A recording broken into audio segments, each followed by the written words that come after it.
From fabulous Los Angeles, California, Hollywood, home of the stars, the magic factory where dreams come true, culture capital of the world, jewel of the Pacific, it's the Adam Carolla Show.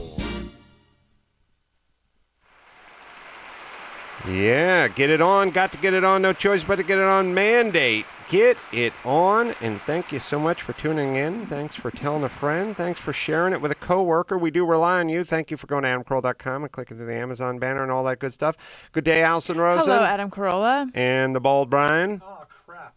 Nah. Oh, I have a great one lined up, but I missed it. All right. It'll be back. I'll tell all you people that our guest today, Noel Biderman, he's a guy who started Ashley Madison and Cougar Life and a bunch of others. There's some gay ones in there. Mm. Oh, yeah. I'm ready to be said hello to now. Hello, Bald Brian. Several people that aired yesterday requested that one. Nate Dogg was the first to get it on Twitter with the hashtag Top Drop. You sound like a lady saying, okay, I have my face on. I'm ready to be said hello to now. Art Alexakis from Everclear and beyond is in here as well today. Good to see Art. So much to talk about. First off, the sty that I had in my eye basically just blew up on late Sunday night and is basically... It erupted? Just sort of... was weird. I was skipping rope. And Sty Watch 2013. Yeah, and the whole time I was skipping rope, I was like, boy, my eye is really tearing up. It just felt like it was tearing up. And then when I've done skipping rope, I look in the mirror and it looked like a pigeon shit on my eye. And I was like... I'm disgusted, but also kind of turned on. I know, me too. Mm-hmm. And then... I love things that ooze. Me too. It oozed. Ugh. And then it just went, and then it immediately sort of popped back into shape. Like, it's a little red now, but you can't really tell. It didn't hurt at all? No.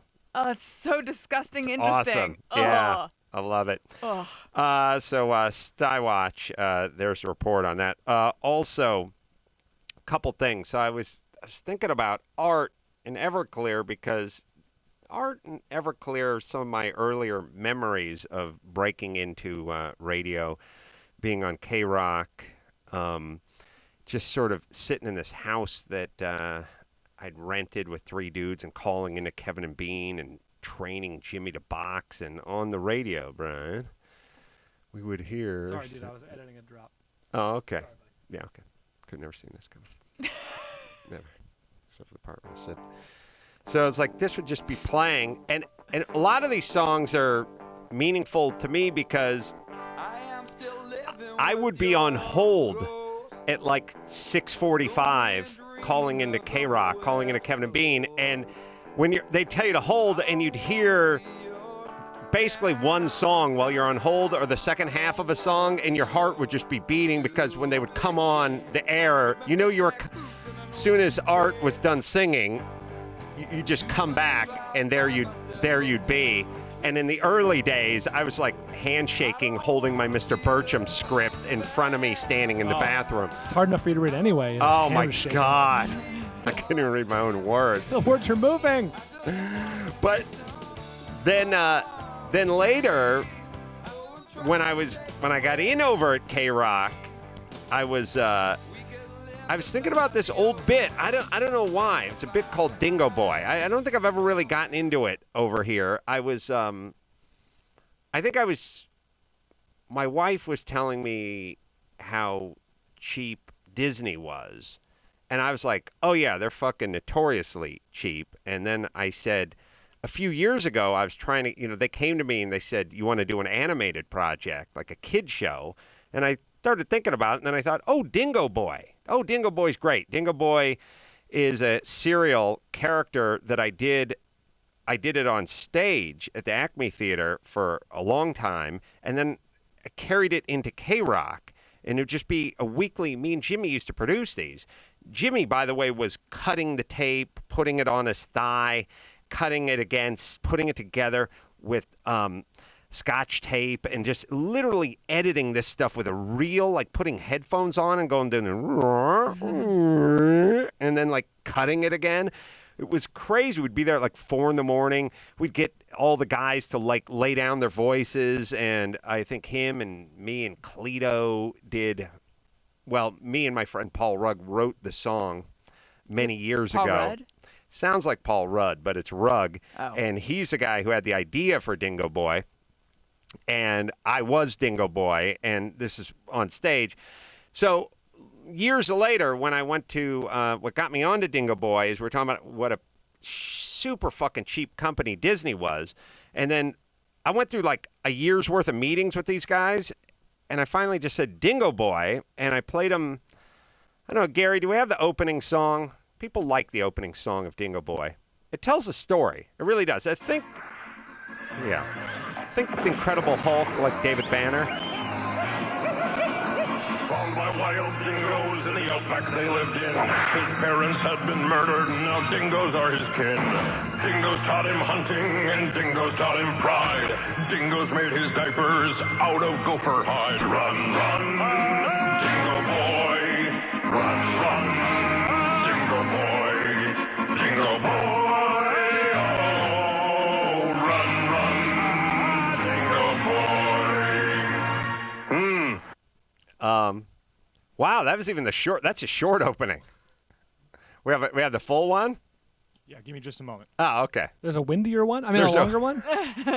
There's one where he grew into adulthood and his memory drifted back. His human nature told him it's time to leave the pack.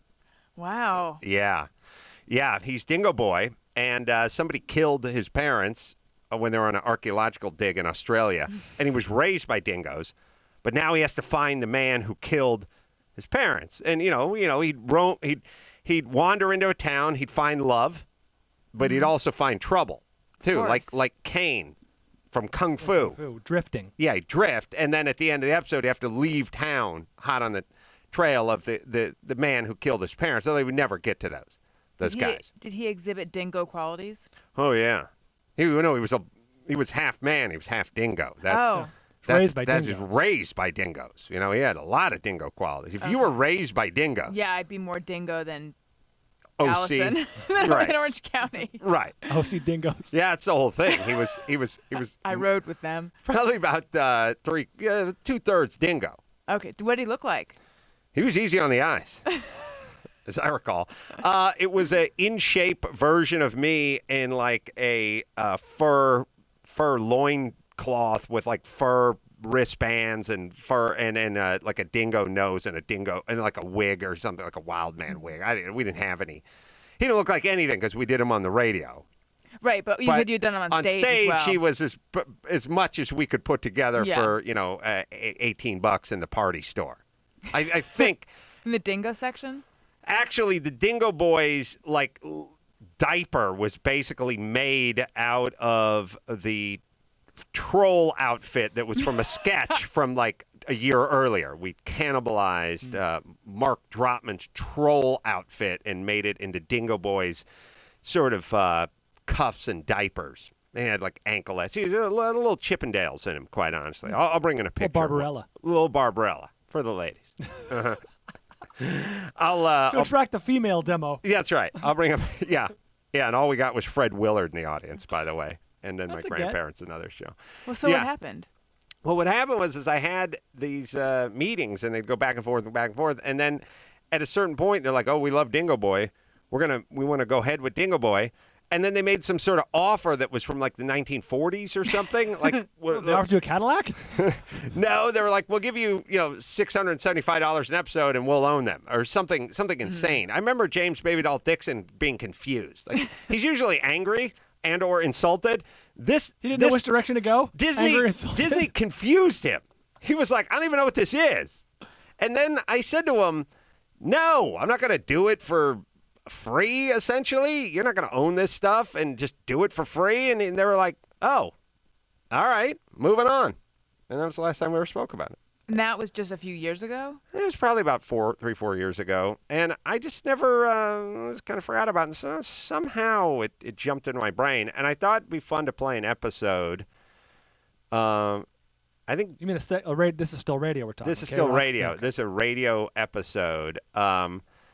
Siegfried and Roy would be good because I think Jimmy is either Siegfried or Roy, and long before the accident. No, I'm not familiar with Dingo Boy. He predates me living in L.A.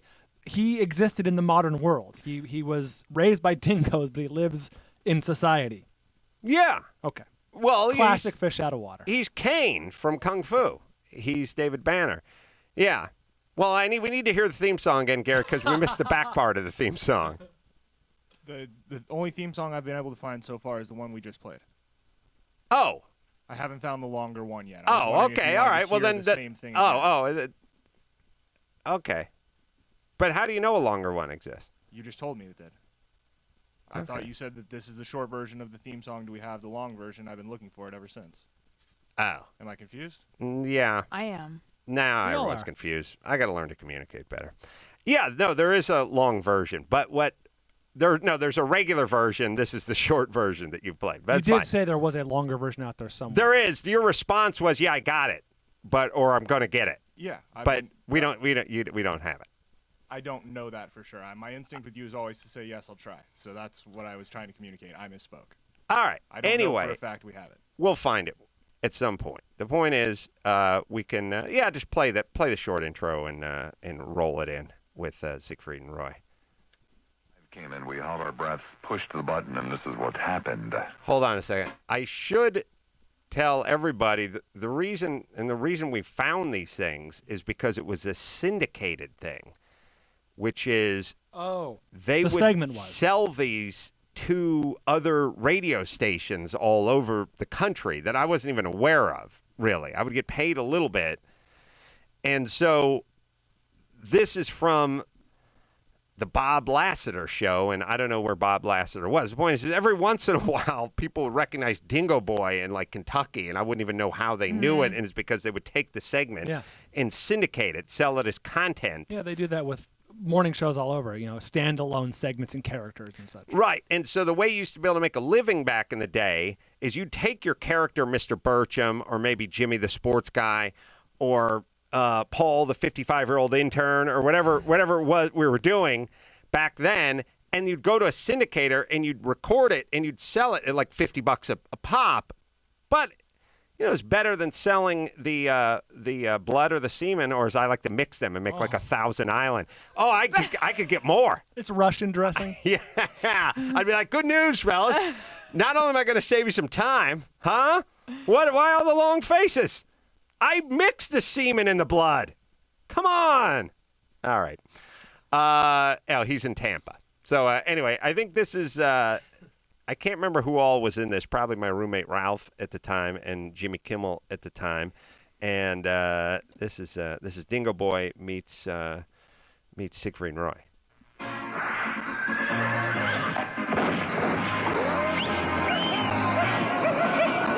Found by wild dingoes in the outback they lived in. His parents had been murdered, now dingoes are his kin.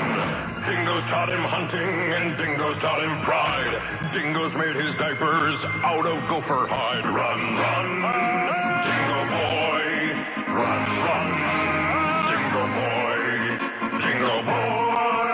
Oh, run, run, Dingo Boy. Las Vegas, city of neon and cheap buffet. Here I will find the man that killed parents and maybe pick up hooker. Welcome to the Slots of Fun snack stand. May I serve you? Jimmy. Give me 6 jumbo dog, 3 chili fry, and a bowl of soda. That'll be 85 cents. Freud, look over there. It's a perfect specimen of an albino doggy boy. He's beautiful. Let's go speak with him. Jimmy Hello, too. doggy boy. I am Sigmund. And I am Freud. And together we are... Sigmund and Freud. Yes, I see billboard. Magic men who enjoy men. And tanning. And the 10 men. What want with Dingo Boy? We want you to be star of our newest illusion, Caged Passion. Rather wear poodle collar. Oh, doggy man, don't shut your eyes to the wonderfulness of magic. I have name. It's Dingo Boy. I must go to find man who killed parents. If you help us, we'll make him magically appear. Floyd, we cannot do that. You are wrong. I am right. You are wrong. I am right. You are wrong. I am right. You are wrong. Oh, we are both right. Oh, you're so correct. Kiss. Hurry up, doggy man. It is showtime. Ladies and gentlemen, the Mirage Hotel Casino Dairy Farm Tanning Beds Hair Salon and Batting Cage is pleased to present This the is Jimmy, too. 58,116th consecutive sold-out night of pretentious magic from the astounding and effeminate Sigmund and Freud with their newest unwilling animal captain, Dingo Boy. Hello, everyone. Welcome to the magic. Say, Freud, we seem to be missing our newest friend. Perhaps he is at the groomers. Wait a minute. Perhaps he is there, stuck in the buttocks of your pants. Oh, if not, I wish that was true. And now, kapoof! Where is he? Kapoof! Where is the doggy boy? Where is doggy boy? Is the stagehand available? Doggy boy! Where's the little doggy man? He's in the back. Well, at this particular point, we have to bring down the volume of Dingo Boy, even though you're a big boy or girl. All right. Someone's got to listen to these things. I thought it was about the end of it anyway. Who were the voices of Sigmund and Freud? That was Ralph, I think. That was Ralph and Jimmy. Ralph Garman. That's why I kept saying Ralph and Jimmy. Sorry for being a douche. But that Jimmy. Yes, I did. Sorry. Misunderstood. No. Maybe I'm not. I'm being douchey tonight. Sorry. All right. Yeah, Jimmy was Don't be so doing. hard on yourself, man. Well, that was. I don't mind it. I said it a few times, didn't I say, Ralph? Jimmy's doing you the s- voice. Yes, but said- I wasn't you said clear you that think it was Ralph. of them doing. I knew Ralph was in there somewhere. I wasn't sure who was doing what. Oh, You okay. pointed out that Jimmy had done the welcome to the slots and the announcing stuff, so I was still unclear on those two. But- Sorry, my All right. mistake. No. But at the top, I said Jimmy's doing the Siegfried and Roy, right? Or did I not say that? Did he say? I don't. You said this is Jimmy and I think Ralph. But did he say specifically that they were the voices of No, Siegfried and Roy? but you could tell probably. Well, I could. No. I said he was doing the voice of Okay. them. I didn't catch that. Oh, all right. Now we Car- got to listen Ah, to the tape. jeez, our own tape. Go Jesus. listen to our own You tape. definitely said it. Now we got to figure it out. All right, after the break. All right, anyway. Yeah, that was Jimmy. What I was trying to do is when they were doing the voice, I'd go, Jimmy, just so you'd think that was, but I You didn't want did to like step on 2 the or 3 dialogue. voices, right? Yeah, I did the announcer. Yeah. All right. Anyway, it's my fault. I told Mike like 9 hours ago, find some of those things. I don't know what he did. He went to Giovanni or something like that. Anyway, we'll find some clean versions of it. I'd never heard Dingo Boy before. It was I'd heard on- of him, but never ever heard. No, but I mean, it's never come up in the years of the radio show or podcast for sure. It's a weird thing. I never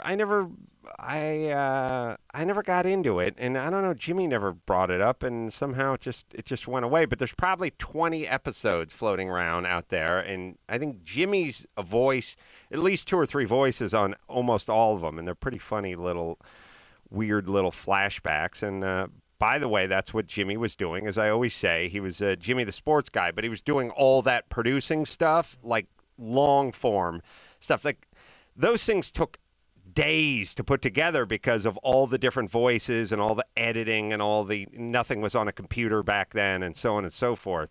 And, if you wanted to add music or do the theme song or something, it was like you couldn't just open your laptop and knock it out back then. And that's why Jimmy is where Jimmy is today, because he's got a motor in him. All right, we got some people on the phone. Somebody, oh yeah, Matt, the Porcelain Punisher, Fond du Lac. I pulled up today, and I saw a car parked in the parking lot with a vanity plate. So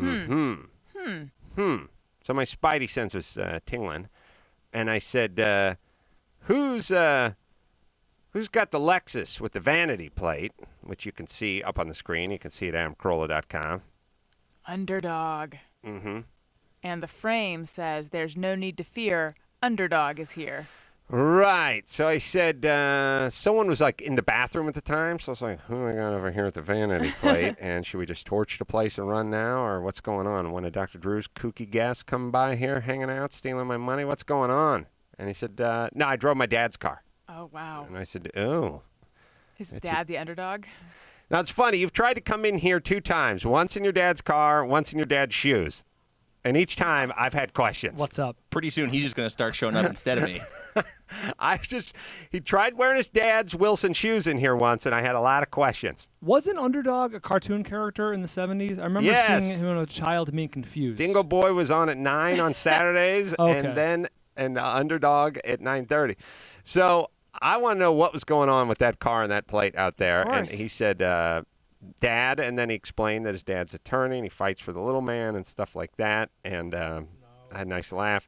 And then he said, "You're not going to want to know my mom's vanity plates." And I said, Underdog? Overdog? Overdog? There are ones, as I've said, my relationship with my parents is half whatever I have with my parents, and then the other half is when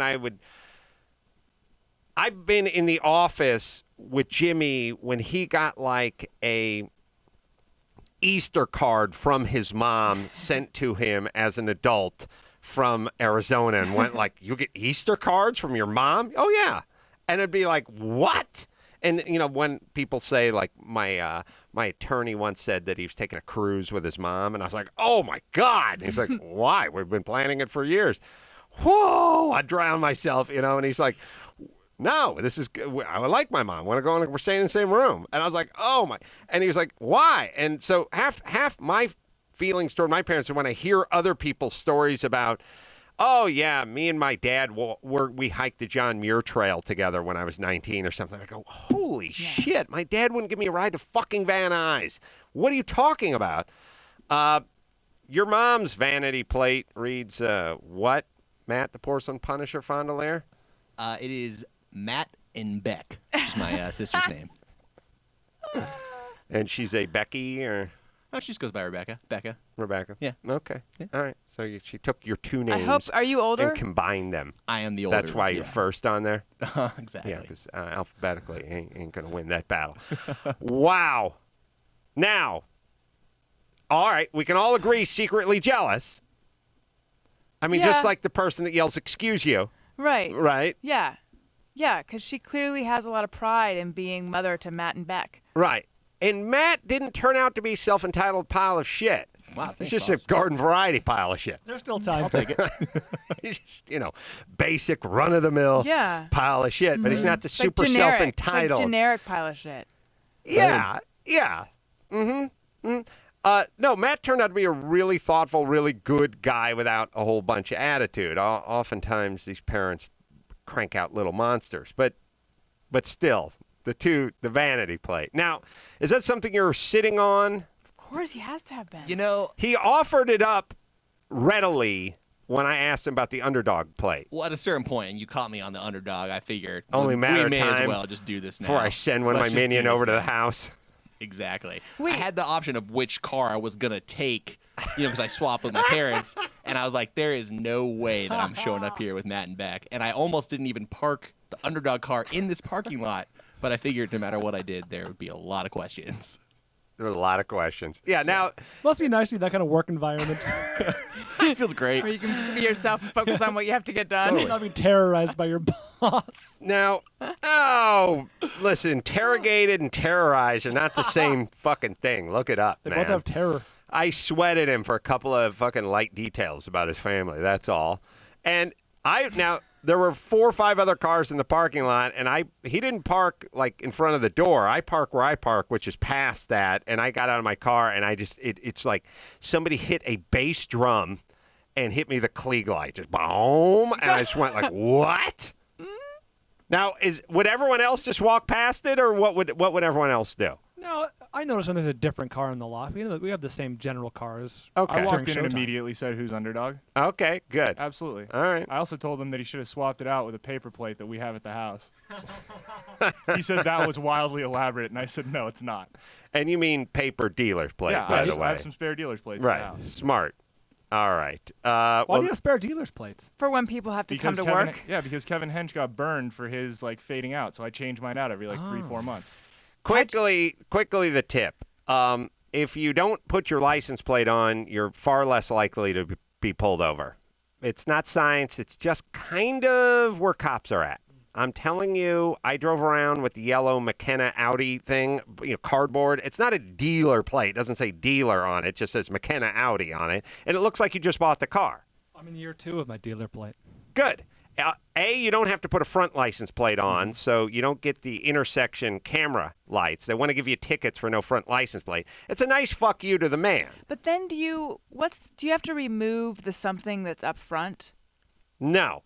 You can, it depends. Different cars are different, but you don't have to put the front license plate on, which stops the intersection camera tickets. It's a subtle FU to the man, and you get pulled over, I'd say 41% less of the time with that dealer plate.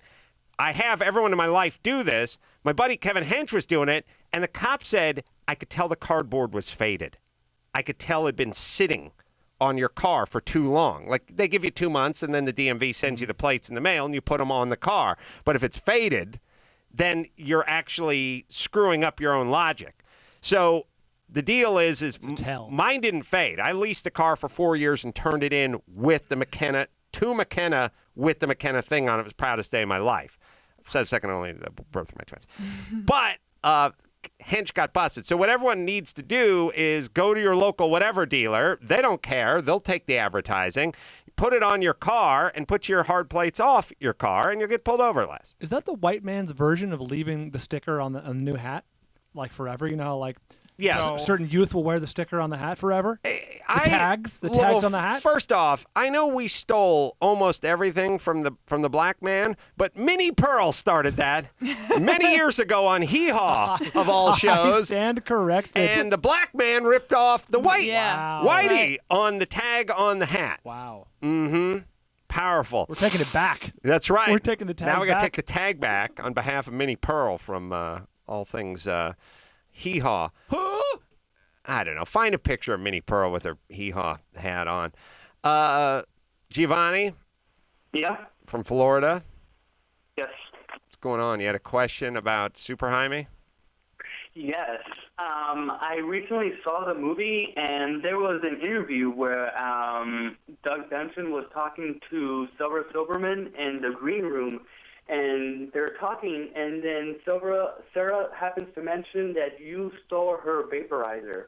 And I wanted to know if that's true. Is there a little story behind that? I also tweeted you the video, so I don't know if you've seen it. I think she was kidding. She came to my house and brought her own vaporizer, which, by the way, that means you like to smoke weed. Mm-hmm.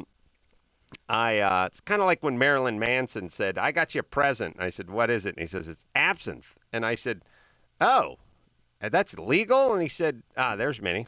There you go. And I said, I don't know if it's legal. And he said, oh, yeah, it's not really legal, but it's from Amsterdam. And I said, oh, all right, well, cool, thank you. And I set it down, and he went, we going to try some? And I went this was on the air on Loveline, by the way. And I said, yeah, I guess I could try some, And the next thing you know, he drank it all. So sometimes when people want to do stuff they bring their own gifts, this is like someone bringing their own wine product to a football Sunday or to some event or something like that. Go in there, I got you a gift, and then they open it up, and then they pound the whole has thing. Their own name on it. So, hey. For example. Well, yeah, I wanted to drink Mangria, so I bring it with me. Jesus Christ.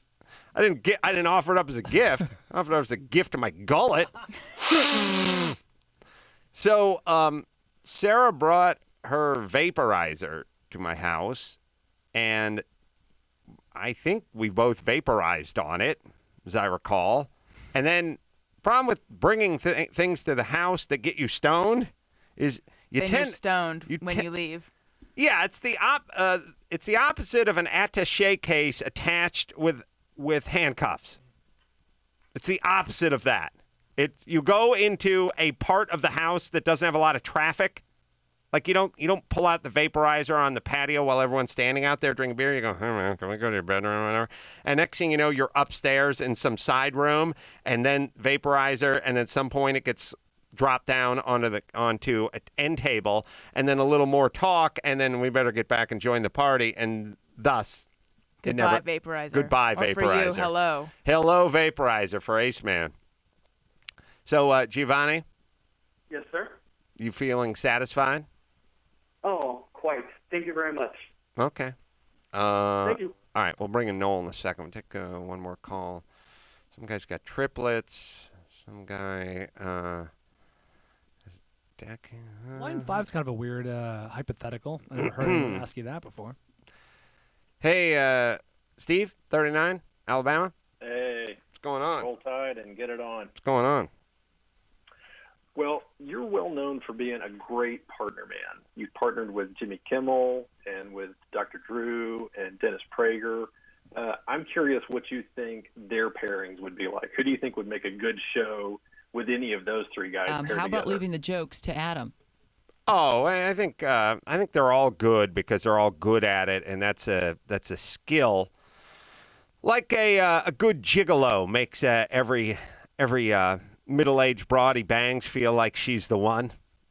Do you know what I'm saying? So romantic. Mm-hmm. Mm-hmm. That's part of the that's part of being good at that. Although jiggling? Drew, yeah, I don't know Drew. I'm trying to think. Drew'd probably, well, Dennis would do it. The Dennises would be good at it. Can I buy you some time and apologize for that last drop? I meant to play the one of Teresa indicating that she was a partner of yours at one point, but the drop machine got updated and the names are changed. Oh, well, let's hear How it. about you leave the joking to Adam? That would have been a little more appropriate. Right. The one was kind of a non sequitur. I thought that's the one we did here. Anyway, Steve. Yes, sir. I feel like I've been hitting on that Sarah Silverman's inhaler. So your question is which one would be? All right. So you're saying I'm going to pair them up? Yeah, how do you think they would do as pairs of two in shows? And I'll see you at the barbecue with Ozzy, too. Thank you. Drew would be all right. I think Miller would be good and Prager would be good. I'm just saying that to be a dick. Thanks. With each other? So Prager and Miller? I don't know. What's this question say? Which of your friends paired together would make the most compelling TV show as co-host? So I thought he was going to say Ray and Ozzy or something like that. It was Yeah. presented to us as a wider topic than what he did. Now I got a Dennis Miller and Dennis Prager and Drew. Or all right, who gives a shit? All right. Now we normally bring in Noel, but I got to cleanse my palate. You know what I mean? You guys feel that way? I do. All right, let's go to line one. Well, that's all right. That's what happens when you recommend. You make a rectum out of yeah. you. George, 32, Chicago. Hey, Ace Man. What's going on?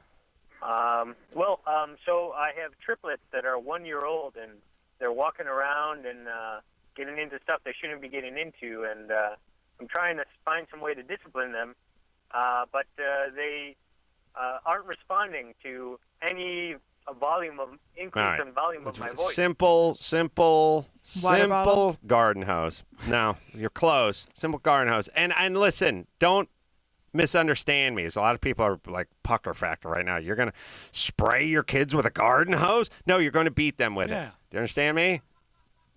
I got it. Because spraying them with it costs money. With water damage. Well, no, you take it outside. Yeah. Oh. But you're on, there's a meter running literally when you're doing that. You beat them with the hose. There's no big whoop. Mm-hmm. And it doesn't really leave the kind of marks that, anyway, I probably said too much. You want to, what do you want to do? Raise your voice? I don't know. Yeah. I mean, I just, I tried to reason with the kid, but he's won, and didn't work out too well. Well, listen, I don't. Negotiations broke down. I don't know that they do anything you want at one. Isn't it up to you as the parent to keep the things that are dangerous just away from them at the age of 1? Yes, I think that's up to you. Like George. Yeah. So you put the lawn darts and the rat poison and the anal beads up on a shelf. Not the same shelf. Although people will think you have a lot of range when they come over to your house. Yeah, okay. All right. I think. Well, there's a further complication because I'm in a wheelchair, so I can't really chase him around too well. Don't bury the lead, George. You're in a wheelchair. Why are you in a wheelchair? Spinal cord injury when I was 17. What were you doing? Jumping into a body of water? No, I was riding my friend's dirt bike. Oh, motorcycle? Yeah. Uh-huh. Yeah. That sucks. What's Yeah, the? well- Yeah. Well, he still had kids though after he was 17, so Yeah. all's not lost. Oh yeah, yeah. Can you get a boner? Yeah. Yes, sir. All right, yes, then I can. no handicap parking for you. When I'm in charge, that's the Mason-Dixon line. Dixon. Smart. Well, listen, you got a bunch of women. I see fucking chicks driving Corvettes are just fine, and they got the handicap thing. You know, there's like, I don't know who's handicapped and who's not handicapped. You get a boner, not handicapped. That's what I'm, how bad can it be? You had kids. If you don't abuse of your hands, though, that should mitigate the boner because you can't do anything about it at that point. The boner's just sitting there mocking you. Oh, Just sitting there I mocking don't. you. Yeah, I you don't. could rub back and forth against something using the I wheels. don't know that. I don't know that you. I don't know if you can get a boner if you don't have use of your hands. Well, if you're in Iraq and they're blowing off. Oh, I see. All right. Well, let's ask him what everyone's All right. wondering. Keep How talking. do you have sex? I'm gonna stare. George, George. What's that? how do you have sex? Well, I guess regular. I just lay down and my wife gets on top. I don't. Mm-hmm.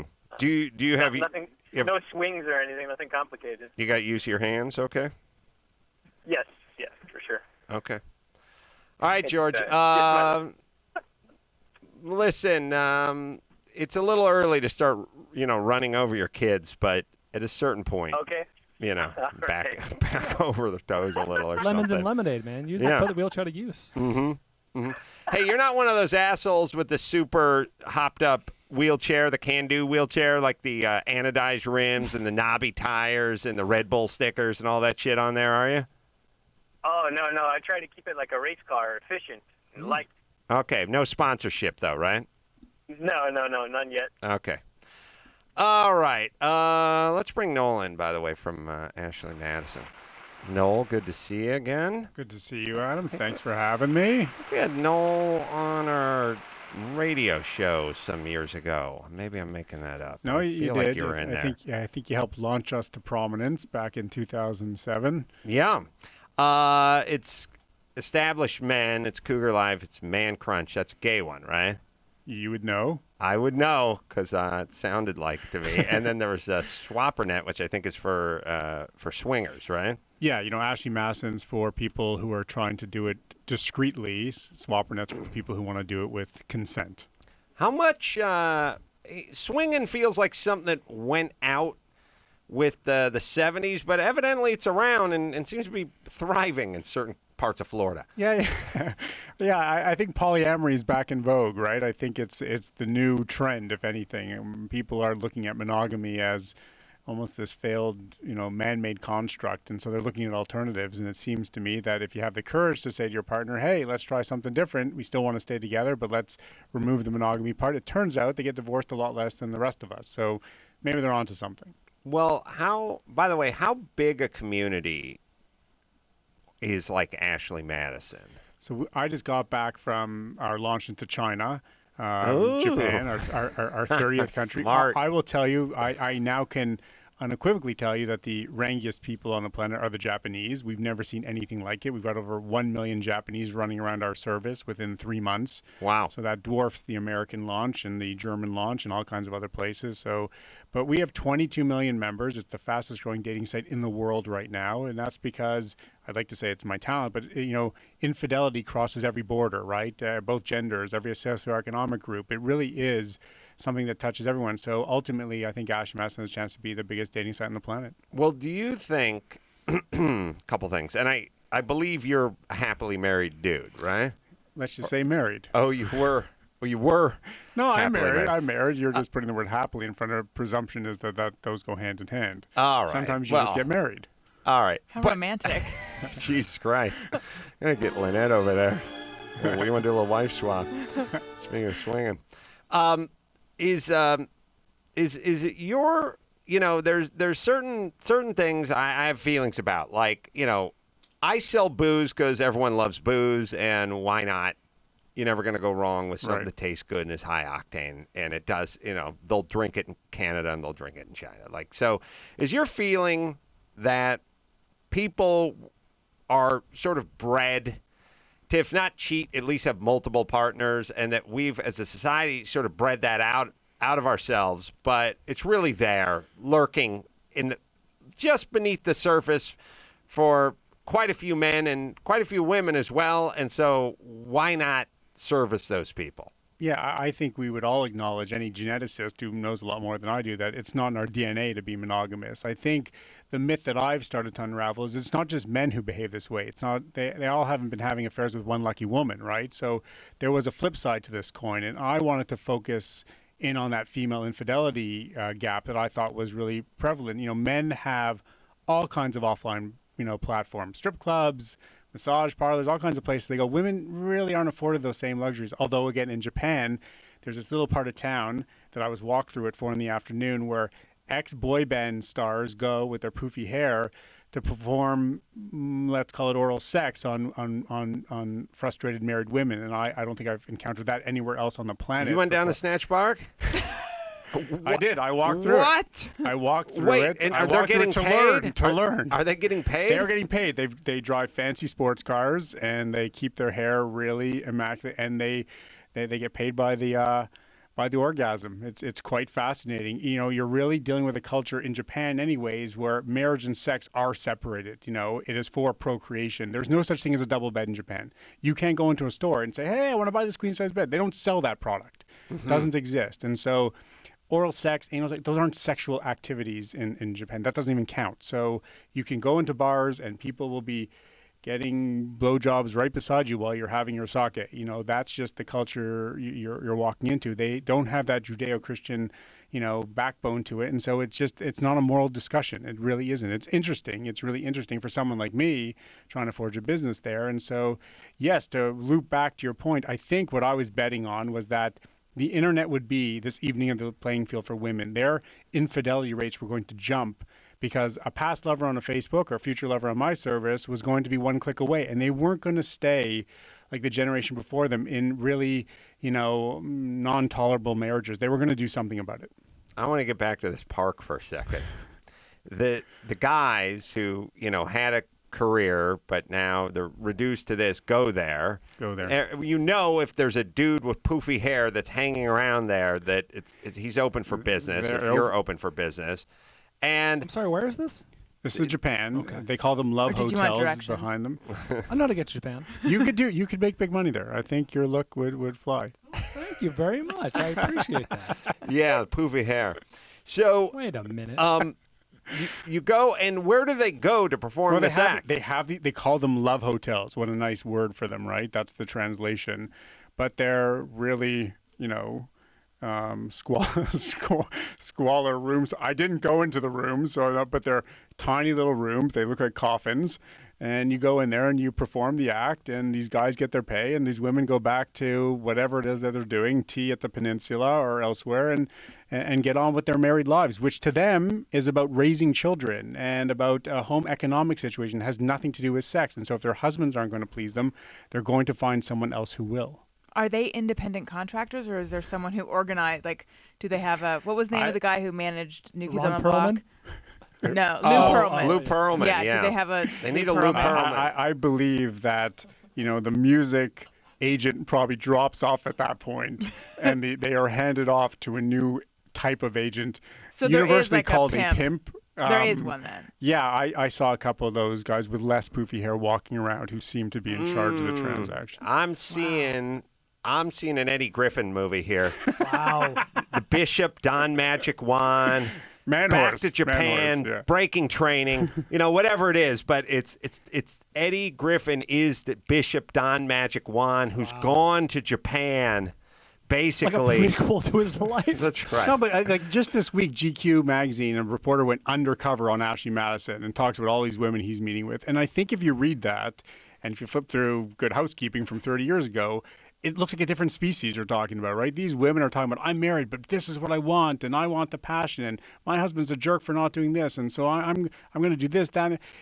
We're in a new world, and the internet has changed all of that. It's changed female sexuality dramatically, and it's definitely changed female monogamy dramatically. And I'm not responsible for all of that. Right. And just my small part. How does one, if you go on the site and let's say I want to sign up, but let's say my wife's looking for me, I mean, obviously you've thought about this and figured it out. The Pina Colada song hasn't happened yet, right? We haven't had the two people build No, the profiles. I'm not looking above for that. together. I mean, she's looking to Over bust. his shoulder. There's only so much I can do, Adam, right? I can build you an anonymous billing engine. I can put your photos under lock and key. I can make it so that when you're finished with your profile, I don't just delete it like every other service on the planet. I'll go back and recall every message or image you ever sent to anybody, make it like you were a ghost, you didn't exist.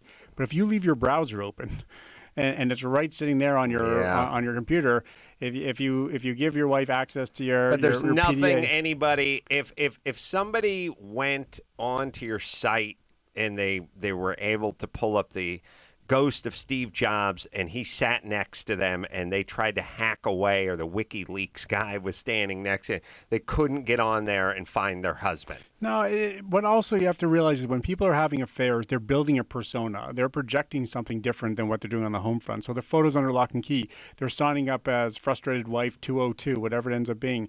You would have to be Magellan to find your own spouse through there, because remember, we've got 22 million members. In LA alone, I think we have 350,000 people who have built into the database. You would be spending the better part of your day is trying to find, like a needle in a haystack. It just doesn't happen. That is not the concern. The concern is you get forgetful, leave some sort of digital lipstick open on your phone, and someone uncovers it. Ooh. That's how people get busted. But that isn't my fault now, is it? No, don't get defensive. Oh, I get Jesus defensive. Christ. Come on. And what about the cougar life?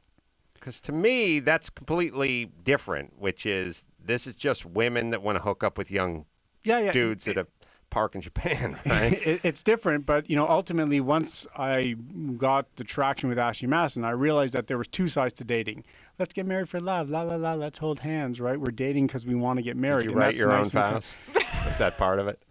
And I wanted to build the darker side of dating. I wanted to do things where people didn't care about long-term relationships. They wanted to have fun or whatever it was. And if the rest of the world was going to ignore those people, I was going to jump in. So yes, older women dating younger men, that is a trend we've been seeing. In its first 3 years, Cougar Life is twice as big as Ashley Madison was. Wow. Right? It doesn't have any of the... right, in the first 3 years. It doesn't have any of the inhibitions. I'm advertising on NFL football games. I can speak to people wherever it is, but it's a big and growing trend. What's the cougar cut off, just so I can feel terrible about myself? That's a great question. We you definitely, yeah. We believe it's 35, but you got to have a 5-year gap between the two, right? Like it doesn't count as a cougar relationship if you're 36 and he's 35. That's right. 35 is where the cougar begins, and she's but got you to need have 5 years on the male. So like a 35 and a 30 is a cougar. And that big open gap. Oh. Aren't you glad you asked? Between their teeth. So glad. What would you think? It wasn't going to be 61. So who would be your ultimate spokesperson? Like, if you could get George Clooney for which? I think he'd work for both. I think he'd work for both. He might work across the entire established men. Cougar Life, he's probably been there. I'm sure there's been some unfaithfulness. I'm not saying George. I know for a fact. It just is what it is.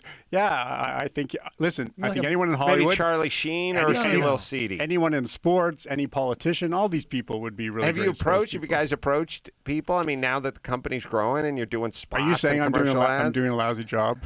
I know you're suggesting I move just on. Saying. Yeah, I'm just saying if Sheen was in here, it'd be awesome. No, you need like Nick Cannon or Ashton Kutcher, someone who's in whose whole relationship is or was the cougar life. So a cub, right. you would think a cub, somebody who represents the cubs, the boys on the service. Yeah, that's fair.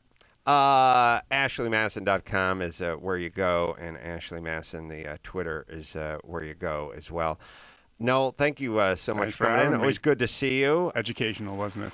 I must say it's one of these things, honestly, where it's like you kind of want to have this knee-jerk reaction where you go, oh, that's not right. And then you just kind of realize, well, that's how people are wired. And in a weird way, we're talking about Sarah Silverman. Many people might not agree with people ingesting drugs or marijuana, but if it's out there and the guy decides he's going to make bongs. Did you catch her appearance on The Good Wife where she played pseudo me? She ran a married dating service and then ends up being a killer.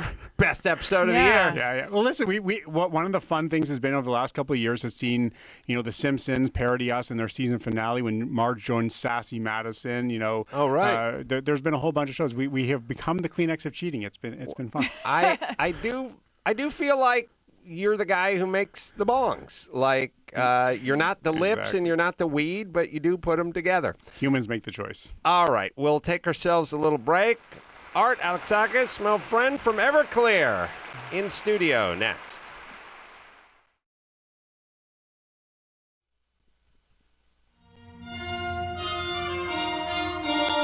The Adam Carolla Show honors journalistic excellence with another great moment in local news. Isabel is 10 years old, a fourth grader. She said she was bullied 2 years ago at a different school. I didn't fit in very well because I was half black, so they would tease me on my hair, and I was very scared to even wear a ponytail. That's the reason that October is Anti-Bullying Month. Awareness, so that young children like Isabel won't be victims. They never really physically hurt me, but it just felt like they were hurting my feelings a lot. The spirit of Murrow and Cronkite live on. Now, back to the Adam Carolla Show. It's now at the point, it's so sad, but I have twins, and I hope they get bullied just enough, like a little. I'm so scared that they're going to have nothing, like never skin knee, never hurt feeling, and they're just going to get their adult life and never have a callus built up or any intestinal fortitude or any grit at all. Would you hope that they get bullied a little bit or bully a little bit? I would like them to get bullied a little bit. I'd like That's them. a waste of my time. I'd like them to get, I don't want to go like Carrie style with my daughter, pig's blood and everything. Yeah, that's but a little bit. much. Art, good to see you, my friend. Good to see you. Art, so you got kids? How old are your twins now? They're 7 years old. I've got a 6-year-old. And I had another baby. My son said he was bullied because he was talking to another kid, and that kid put his finger in his own ears, and that my son was bullied because a kid was not listening to what he was saying. Like, literally, my son was talking, and the kid went like, yada, yada, yada, and put his fingers in his own ears, and my son took that as being bullied. Wow. Yeah. They're sensitive now, huh? The sticks and stones thing doesn't work anymore. Not at all. It's all about the names. I think it's kind of indicative. It's weird because, like, I have a 21-year-old, and I raised her very differently than I'm raising my 6-year-old. How? Well, one thing is spanking. I spanked my 21-year-old when she was between 2 and 5, and I read all the books and stuff on it, and basically we decided that we would spank only if she was in danger of endangering herself or endangering someone else. So when she kicked the puppy, which was actually hilarious, but she kicked the puppy, she got a spanking. Right. And when she threw the softball at her mom and knocked her out, like literally knocked her out. Really? Yeah, and then I'm walking around with her. Jack's got an arm. Oh, I know, huh? And then walking around. Then later she started throwing like a girl. Where did it come from? Wow. Where did it go? I know. But anyway, I walk around with her mom for 2 weeks, and everyone's looking at me like I punched her, right? Because she had a shiner. Then one time she ran out into a middle of a boulevard and was like, spanked her. Yeah, she got a spanking at home. I followed all the rules. This one now, if I spank this one's so stubborn and so full of fire, I'd be beating her with a stick like a piñata. I mean, seriously. And she wouldn't give in to me unless I broke her spirit, and I don't want to do that. Like you said, I want my kid to like experience that kind of experience, like being bullied, because I think it makes you tougher, and it makes you learn from it. Well, at least I'm assuming that's what you meant by I meant losing, disappointment, the feeling of I'm going to make that person wish they had picked me on their team one day kind of thing, just that anxiety of having to ask somebody out to the prom or to the date and maybe getting turned down to the prom or to the date. Just all those little life setbacks that we've all experienced that anybody, especially someone who's in a band or who did stand-up comedy. Oh, yeah. I mean, you had to have many a night and many audition and many a episode where someone said, pack it up. Anyone in show business has some of that, because the whole thing is that you have the drive to prove you want to be a little bit more elevated than other people. You have a drive to prove something to we were someone. talking about Jimmy earlier. He got shit canned from the first, 4 or 5 radio stations he was on, You don't give up. But that's the whole thing. You get your ass kicked in life, and the people that win, and I'm not talking like it's a competition, but if you want to win in your own life, you pick yourself back up and you fucking get in there and keep doing it. Do what you believe. By the way, One Night with Everclear, it's October 14th at the Pasadena Playhouse. At, I won't use bad words. 8 p.m. Portion of proceeds are going to Theatrical Diversity Project, and tickets available at everclearonline.com. You can go to everclearonline.com. By the way, that's their website. Well, I mean, you come from a lot of adversity, as you've sing about in your songs, and we've talked about many times on Loveline. But I don't know if people who are listening now know your full backstory. So paint the picture, would you, Art? I always enjoy it. You always enjoy it. It's worse than my adversity. background, yeah. Yeah, so you feel pretty good about it, huh? Mm-hmm. I got it. Okay, that's cool. I was born in Santa Monica, California, to a very twisted couple. I was the youngest of 5 children. My mom and dad were kind of like a poor white trash version of Ricky and Lucy. Mm-hmm. My dad's Greek, and he talks in a big accent and very angry and cheated. He would have loved Ashley Madison. He would have fucked that up big time. Where is she? I bang her too. No, she's not. Dad, she's not a person. I'll fuck her in the ass. No, Dad, she's not a human. No. So you know my dad. Yeah. Awesome. Anyway, they broke up when I was about 5 or 6. Dad had the chance to, all he had to do is sign a paper, and my mom would have been able to take over the 2 houses that we owned in Redondo Beach. And it was a front house and a back house. We rented out the back house, paid for the front house. So his kids would have had a place to live and in a nice neighborhood with good schools, and he wouldn't sign it. Because he was pissed at your mom about the divorce or whatever? He said, fuck you, bitch, in front of like the whole office of real estate people, and said, just shows you that you need me. And then he gets in his car and drives away. Wow. So when... That's my dad. I like when Awesome. There's a lot of dudes out there that have a lot of retarded conviction. Like pride, like they're prideful, but it's because they got busted cheating a whole bunch of times, and then somebody wants a divorce, but they have pride, and they're not going to give their kids the home to live in or whatever. But it's weird because is it really pride? Stupid pride. Well, they think it's pride. Ego. They call it pride, or they call it whatever, chutzpah, or some ego, whatever, whatever it is. But it's always weird. I mean, at least my dad was just a limp noodle his entire life. You know, he didn't have, you know. And so they engage in this sort of behavior that is amoral, perhaps, but at least certainly not the kind of stuff that would help their family. And then all of a sudden they get real prideful about a lot of shit. It's this weird, convenient thing. Hypocrisy. It'd just be nice if you were just sort of shitty, and then once you got busted being shitty, don't get on the offense. Well, you know what? I've been on both sides of that. I've been married 4 times, so I've been on both sides of that. And you've known me through, I think, 2 or 3 marriages right. over the years, and I think it's low self-esteem. I think it's just people who don't really have a good sense of themselves. I think that a lot of philandering, what I call philandering, what the guy from Ashley Madison, Noel. Yeah. He calls a mortgage payment. Well, yeah. Mm-hmm. Yeah, look, there's also this, too, which I You just didn't kind of ask heard about him. today. But why didn't you ask him if he uses his own sign? Because I think the answer would be no, at least on the air. Well, you never know off. Well, at least you have to put his dick on the chopping block. You're right. I mean, I just, that's how I was I did waiting a poor for you job of handling his cock. A piss See? poor job. You're See? right. What Should have the been hell? cock You on the mishandled block. his cock. I mishandled his cock. And look, I've been guilty of cock mishandling. I but have this, too. This was gross cock negligence. Oh my God! You yeah. should have chopped that cock off. Gosh darn it, Adam. This is grounds for cock dismissal. Take the balls too. Keep walking. Or at least one of the balls. I've learned my cock lesson. It will not Well, I hope cocking so. happen again. Let's not let that happen. So your dad basically leaves you guys without a home. Yeah. My mom moves to a housing project, so that's where I grew up. With 5 kids. Well, yeah, she moved in there with me and 2 of my sisters. My eldest sister got knocked up when she was 17 to get the fuck out of the house. Mm-hmm. And my brother, it was girl, boy, girl, boy. So, and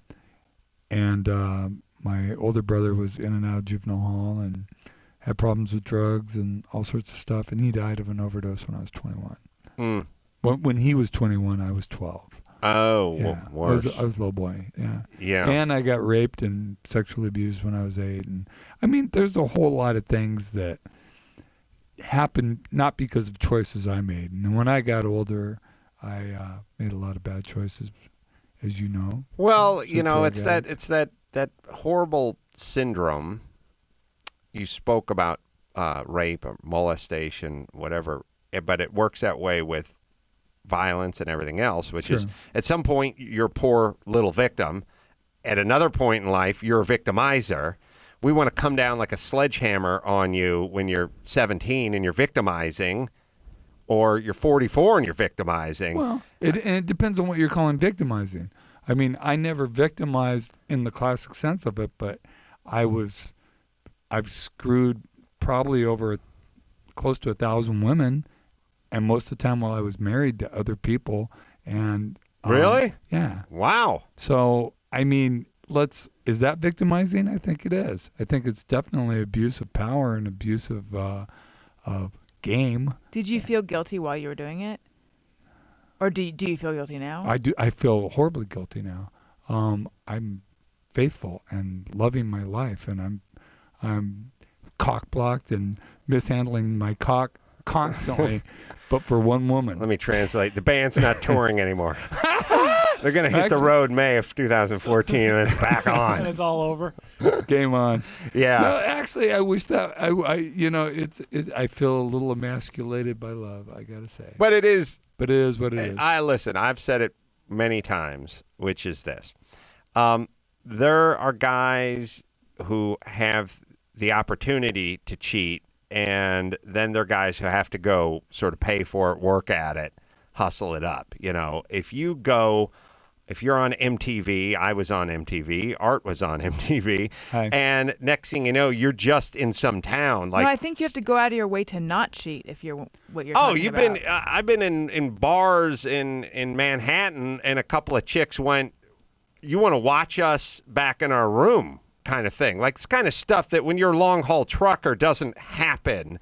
And there's a lot of guys that point a lot of fingers, but I don't know a lot of guys who would turn that shit down when it shows up. Absolutely. When it makes itself so available. Right. Absolutely. I mean, and look, it's not like I don't look like Brad Pitt, that kind of shit doesn't happen to me.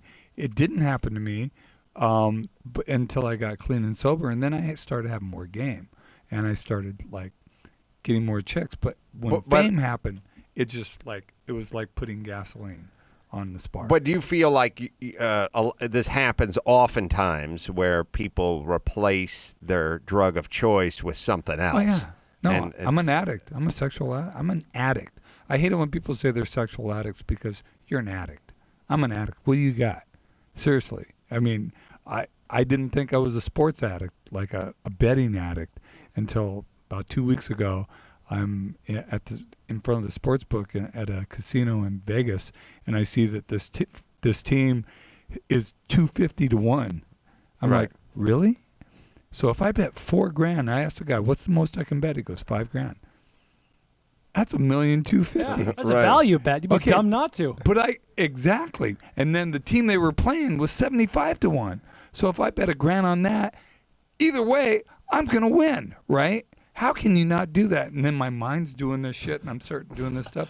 And I look at my wife, and she's just like, "So this is what it's like," because she didn't know me when I was an addict. And wow, she's like, I'm like, damn. Well, that's it. But to you, it seems like common sense, right? Yeah. But people dig a hole like that. I know a couple addicts, and I always say, and I don't know how you feel about this, or if this is you or not, but they drink a lot of coffee, they smoke a lot of cigarettes, and their foot's always tapping. And they're like, the addicts that I know somehow are uncomfortable in their own skin, and they're looking for this release all the time. And if it's not going to be heroin, it's going to be jumping out of an airplane. Like, they need that thing. And then there are other guys that are just wired like cats. Yeah. You know what I mean? They're just mellow, and they're just sort of they don't. It depends. Yeah, and I don't know. But do you feel as you know, you can stop doing the substances, right, and thus be sober. But there's that part of you, that metronome, that's always sort of ticking, going, Absolutely. "What's the next thing?" Well, absolutely. I mean, that's what it was with me and with women. I wasn't doing drugs. I wasn't drinking, but I was putting my addictive behavior into that. I was putting it into work. I mean, Everclear back in the day was, and even today, I mean, we still work more than most bands do. We work constantly. I don't say no. And that's kind of a good aspect of the addictive personality. But, I mean, your point of the not comfortable in your own skin. I had a back thing about 2 years ago. I had to go to the hospital, and my wife took the baby to school and comes in to see me. And I had just gotten into this big argument with doctors who wanted to do an MRI, but I hurt too bad to get on the MRI machine. So they convinced me to take some morphine. Mm-hmm. And I really didn't want to take morphine. They're like, look, you're not breaking your sobriety. You're doing this for pain. And I'm like, okay. My wife walks in the room and she's like, what happened? I'm like, what do you mean what happened? She goes, you look happy. I go, because this is the first and last time you're ever going to see me comfortable in my own skin. I felt like, wow, yeah, it all makes sense. This is great. This is awesome. I didn't feel high. I just felt good. Yeah, so do you think that the abuse and the background and all this basically hardwired you, and it's a daily effort, weekly effort, therapy and meetings and things like that, but I mean, to be the sober, productive, faithful, good father that you are? Well, I don't think it helped. That's for sure. I think I was pretty twisted. I think I'm very similar to my youngest daughter, who is weird and strong and powerful and full of a lot of fire.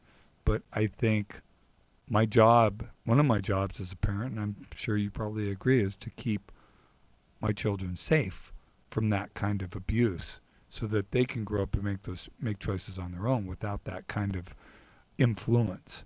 And I had that influence. I had, I was a latchkey kid before anyone else was. It wasn't because my mom wanted to be, but she had to work 2 jobs. So where did you guys move? Where was the project? It's over in Culver City. It's called Mar Vista Gardens. Culver City used to nice be. Now. Culver City was quite a dump back in the day. Well, Culver City, there's parts of Culver City that are really nice. Oh, it's a huge Now renaissance. they've had a renaissance. Like when we used to do Loveline there, it was dicey and weird and fucked up. You mean over at Westwood One? Yeah. Well, yeah, it still is. No. I'm telling you, that neighborhood, listen to Brian. As one who bought a house a couple years ago, it's up and it's that up whole and come. It's neighborhood up and, has come up well, around. I used to where deal it with used to be. point, I'm like sure, right yeah. across the street from where Westwood One is. It was pretty industrial, especially a little south. This is Right. very LA centric, but now it's all like production studios and a lot of like TV production studios and stuff. It's high end. Yeah. So So yes, maybe a few come years over ago. to the project. It's not high end. Well, It's look, not I'm high sure it end. wasn't high end back in It's still 1975 not or whatever it was. Oh, no project ever is. But Not really. So grew up in the projects, Right. and then what?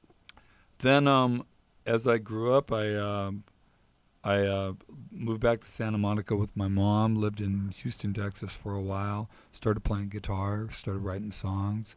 Was an addict and an alcoholic till I was about 22, 23. What age did you start? 10. Wow. What did you start with? I started smoking. Well, actually, I started smoking pot at 9. Gummy gin. Yeah, gummy gin. They didn't have gummy gin, but I would have ate. Write that one down. That's pretty I'm just good. gonna run Did you with just that make shit. that up? I just made it up, but I think it could work. Yeah. Adam, you have a gummy gin signing in Portland this weekend? Oh, August already booked It's already it? booked. Yeah. I don't know. Then I just started playing in bands, and when I got clean and sober, I put a lot of that energy into my music and into chasing girls, but Sure. mostly into music. And moved to Portland. Started a band called Everclear back in 1992. It didn't take long for Everclear. I mean, most bands have the, we've been around for a decade playing bars. Everclear, I seem to remember hearing K-Rock songs in 92, 93, 94? No. Not 92, but 96. 96? Yeah, Kevin wouldn't play our song. It was a hit other places, but Kevin wouldn't play it till after Christmas of 96, yeah. He played, what, Santa Monica? Santa Monica. Yeah, I was in college. I just started Yeah, college. he never played anything else on K-Rock. But there was a few places. We had a song called Heroin Girl that came out the year before, and a few places played it, and wherever they played it, it was a hit. But people were scared of the name heroin. Right. The word heroin. But, yeah, then we became successful and had a really good run. Had like 4 or 5 platinum records in a row, multi-platinum records in a row. And I just kind of went through marriages.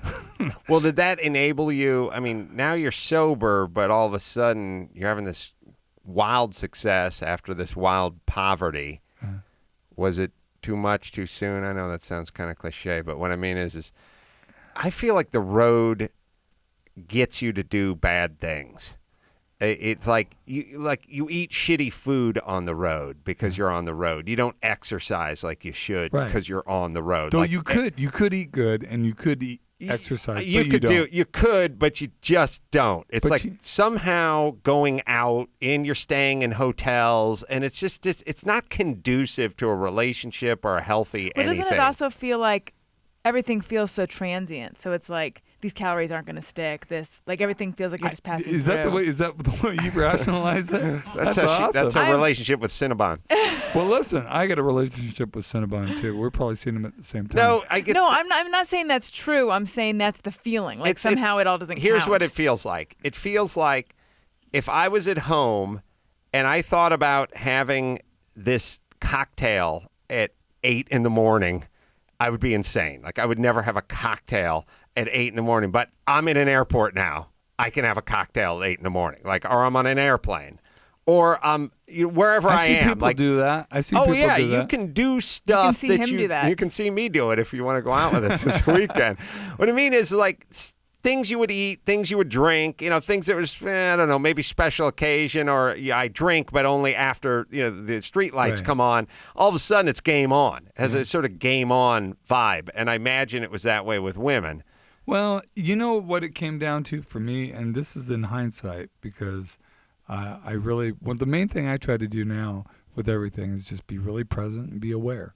And I think problems happen when people aren't present and aware. But I was really lonely, and I would be mad, and I'd very childishly, like, I'll eat bad food on the road now because because I'm lonely and I want to be at home and I don't want to be on the road. I love playing the shows, but being in a bus full of guys, yeah, I'd rather be at home with my 30-year-old wife. Did you ever find your dad? Did you reconcile? Yeah. Do you guys have a relationship? No. Is he alive? What? He's alive. He's 92. Really? He looks like a Greek version of Grandpa Simpson. Wow. I swear to God. And yellow skin. How did the reconciliation go? And then what? How come you don't have a relationship with him if you reconcile? Can I tell another bad story? Sure. Okay. Sure. A few years ago, my mom was dying, and my dad had been trying to get a relationship with me for a long time and didn't understand why. And I'm like, what do you mean you don't understand why? Last thing I remember of you is you beating my mom with your fist. How about that? Was any of it? Did you also feel like he was trying to reconcile because your band had taken off? Partly. It became more of a big deal after that. But the point being said is that he, my mom was dying of cancer. And she was like 78, and she had open heart surgery. She had been through breast cancer, and now she had lung cancer after smoking for 46 years. And I'm like, Dad, you want a relationship with me, with my children?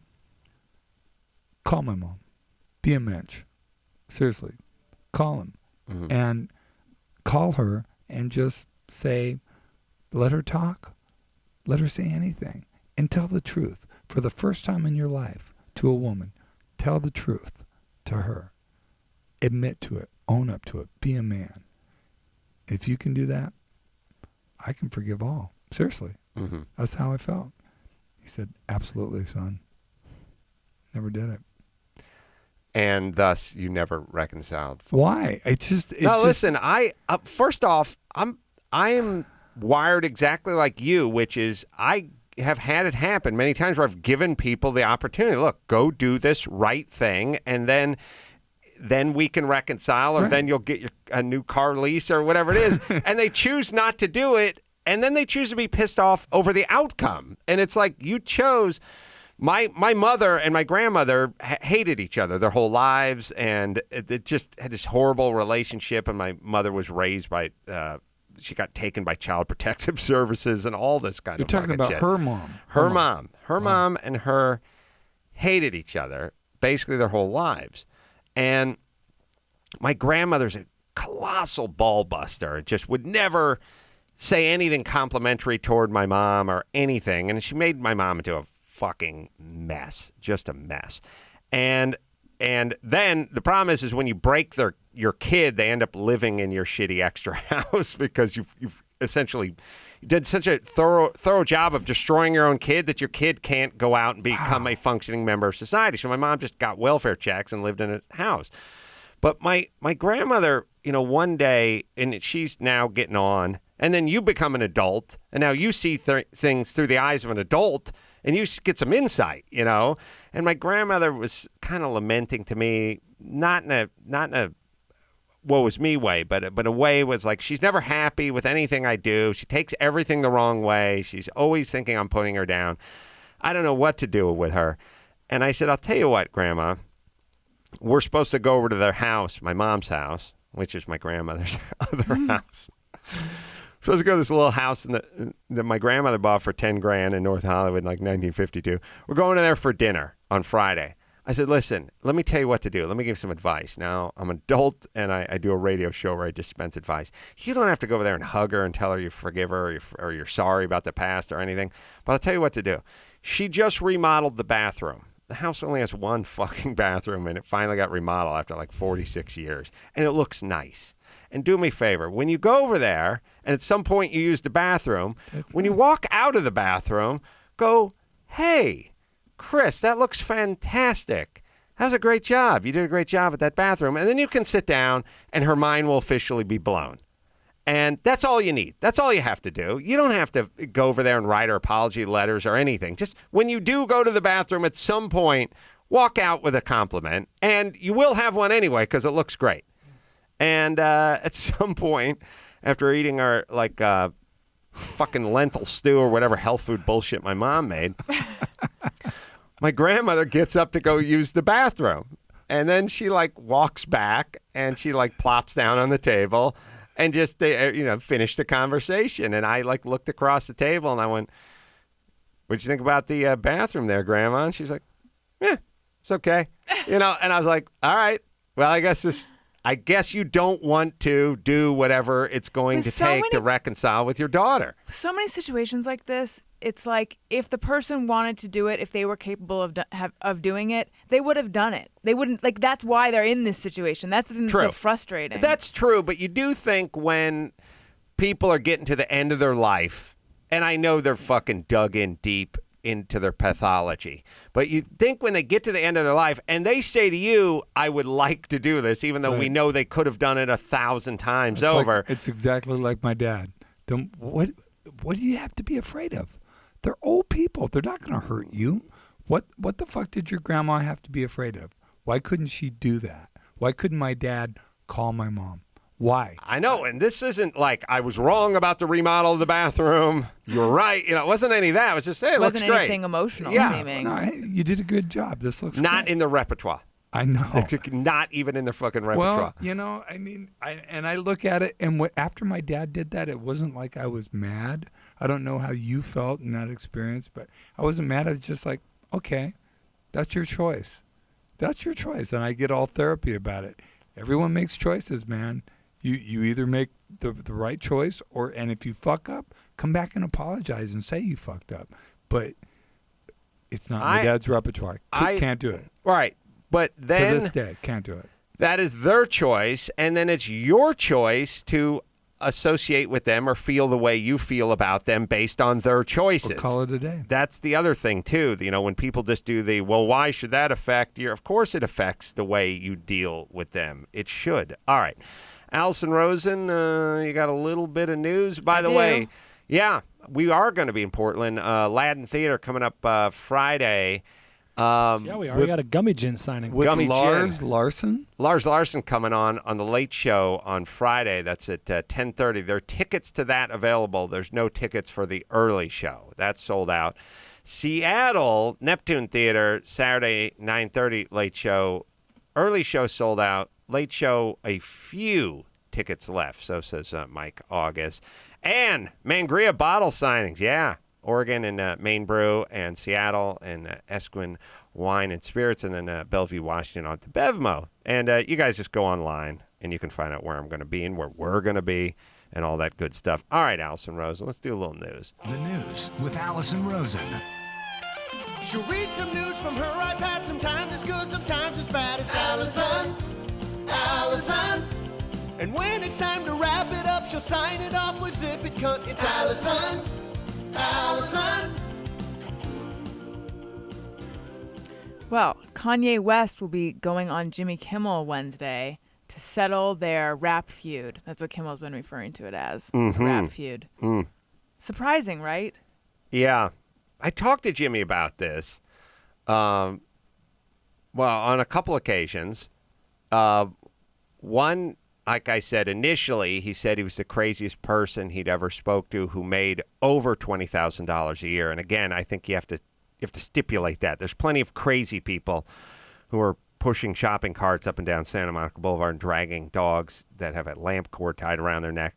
Those people are crazy. But once you get over $20,000 a year, that means, you have a job. Functioning crazy. Yeah, it's a real rich man, poor man being super crazy. You know what I mean? You're the pushing the shopping cart, or you're Kanye West or Fiona Apple. Yeah. And then later I spoke to him. I feel like they're the same person. It might be. Who, Kanye and Fiona? That's right. Same human.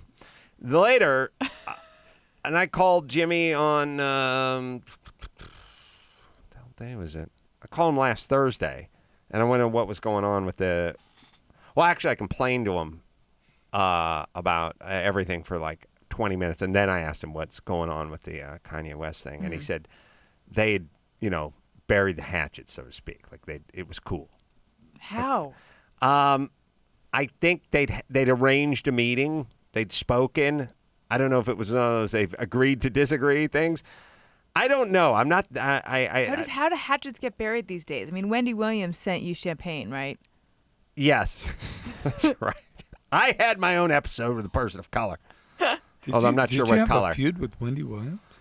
Well, That's awesome. What happened was I did her show on a I don't know, Monday morning or something. I think I was wearing the shirt I'm wearing now. Come to think of it. You haven't taken it off.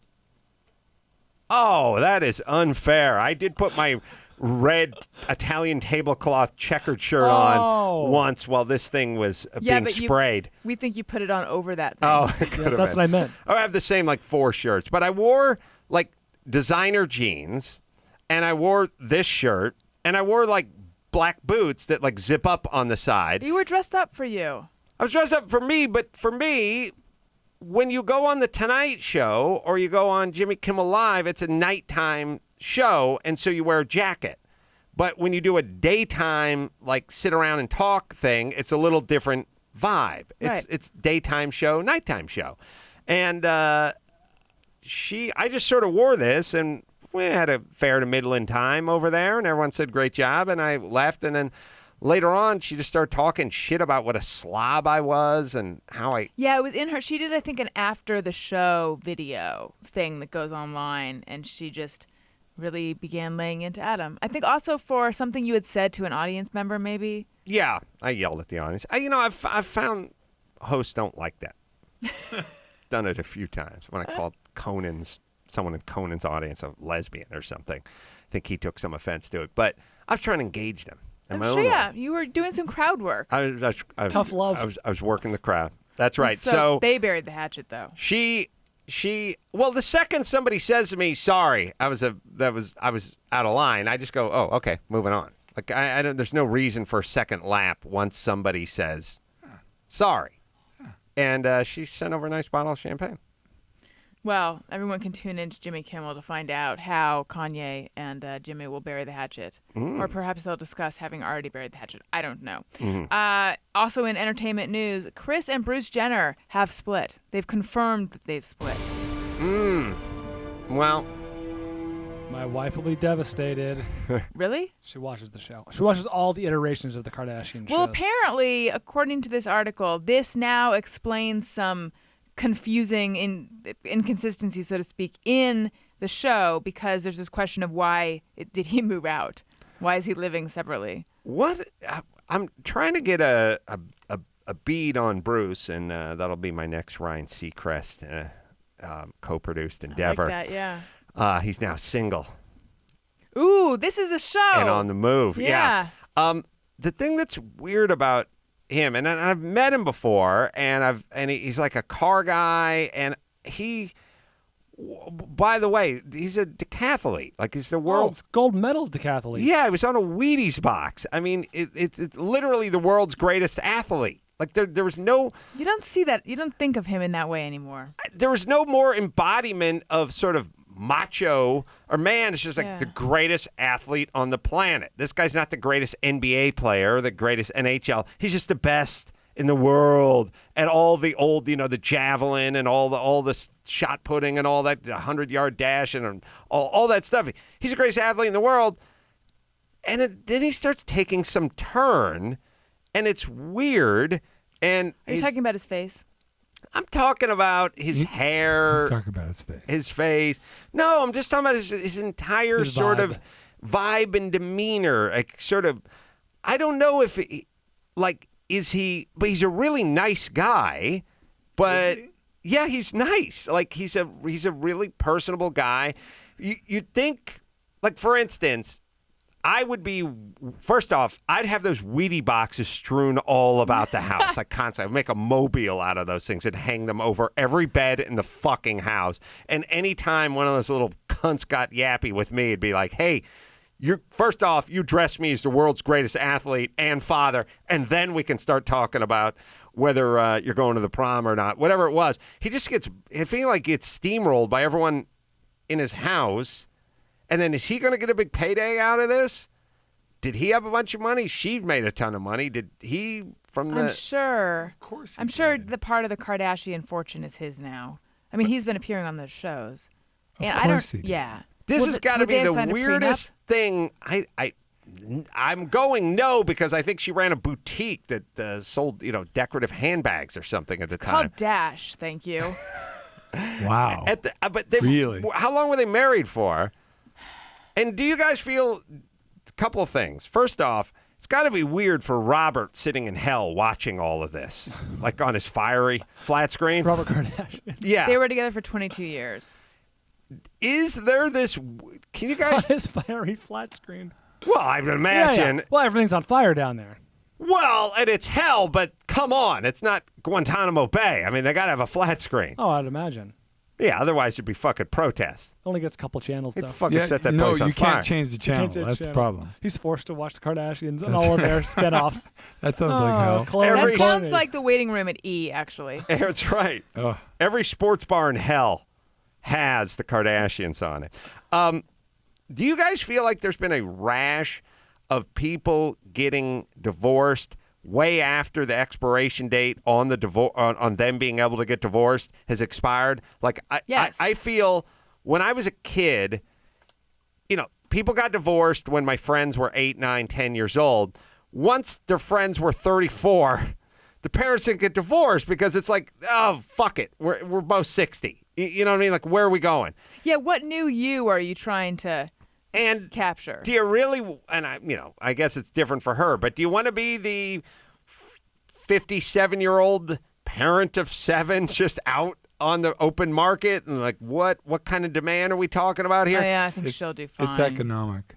It's an economic thing. You're not going to do that unless you're Kardashian or Bruce Jenner.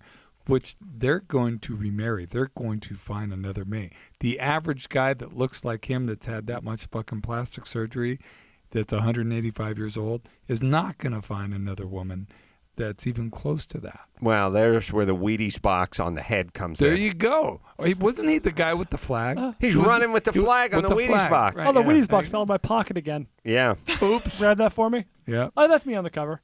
Gary. I know the you can't tell. No prenup, by the way. I'm not talking about just the celebrities, although I've been hearing about it with celebrities. No, but I have friends who are adults whose parents have split up. And it struck me as strange as well. Yeah, you're like, you graduated college, you got a job at a law firm, and then your parents got divorced? Yeah. And it makes you wonder, what happened that made them decide now is the time? That's what I always wonder. Is it that they were staying together till the kids were adults, or did something change? Were they tired of living a lie? What is it? I always give the Wheaties box where he's like running with the thing, because that's the most iconic. Yeah, there's just kind of the Wheaties box I remember. Those short shorts. I don't know, and there's a lot of staying together for the kids, but this seems like 15 years after the kid moved out of the house and you still stayed together. I think it's let's say 5 things. It's an infusion of, hey man, everyone's got to live and do and be the best they can be, and nobody can hold anyone down, and everyone's, has an inner sort of princess and prince that's inside them that's just waiting to escape, and this sort of bullshit Madison Avenue stuff that's been force-fed to us, which you're special, there's nobody like you, we all deserve infinite possibilities and whatever. And I think people, oftentimes women who probably didn't have the courage to do it before, have been fed this diet of like, this guy's holding you down, man. You should be up there with Kris Jenner doing her thing, Or, you gotta, I could be a momager. Yeah, you got to spread your wings, baby, and fly. And so that mixed with people are dying at 85 and not at 68 anymore. Like, hey, you're 57. You're going, I got another 30 years. I want to be with this fucking wrinkly old prick for another 30 years. Like, there's an element of that. Not like, well, he's going to retire next year and then we're going to Boca Raton. Like, it's like, I'm living. And there's sites like CougarLife.com. Then there's Cougar Life. And then there's the computer. There's like, I'll find some other dude, because there's thousands of dudes who are in this pool and online and whatever. Well, I know a lot of people. I'm talking about people that I know through, other people that are like breaking up after 30 years of marriage and after their kids are way out of the house, even after they have grandkids, because they'd rather be by themselves. Oh. They'd rather do their own thing. Ooh. There's so much stimulation. Another good idea for a website, buyyourself.com. Yeah. Yeah. Mm-hmm. Or fuckthatguy.com. Where people get together and then break dates for dinner. Mindyourownshit.com. That's right.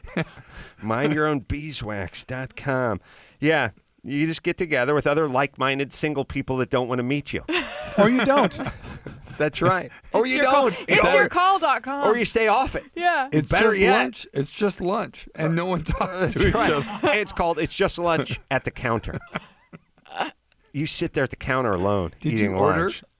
Yeah, that's right. I like that. All right. Let's see. Yeah, I'm doing that show on Spike, Catch a Contractor. And if you've been screwed over by a contractor and you live really close to my fucking house, then you should go to AdamCarolla.com and click on the link and apply. So you may get your house fixed for free. CatchAContractor.com is where you can go as well. I want to thank Noel Biderman, AshleyMadison.com for coming in here. Art, I didn't even know you're back in L.A., baby. Yeah, back in L.A. about 3 years. Loving it. We got no more excuses. We're hanging. There you go. You can watch me drink. I don't give a shit. Hey, I watched the best drink. I watched my wife drink. It's good awesome. Times. Can you mention my show again one more time? Yeah. One Night with Everclear. October 14th at the Pasadena Playhouse, 8 p.m. And part of the proceeds are going to a worthy charity. Tickets available at everclearonline.com and the website, everclearonline.com. And the PasadenaPlayhouse.org. Well, there you go, everybody. So, We got it. And if you want to find out where we're going to be, just go to AdamCarolla.com. We're coming to a town near you and signing some Mangria. So until next time, Adam Carolla for Noel Biderman, Art Alexakis, and Alison Rosen, and Bald Brian saying mahalo. A fucker in the ass. Hey, kiddies, don't forget to subscribe to my channel and catch any podcasts you might have missed at youtube.com/Adam Carolla. That's youtube.com/me.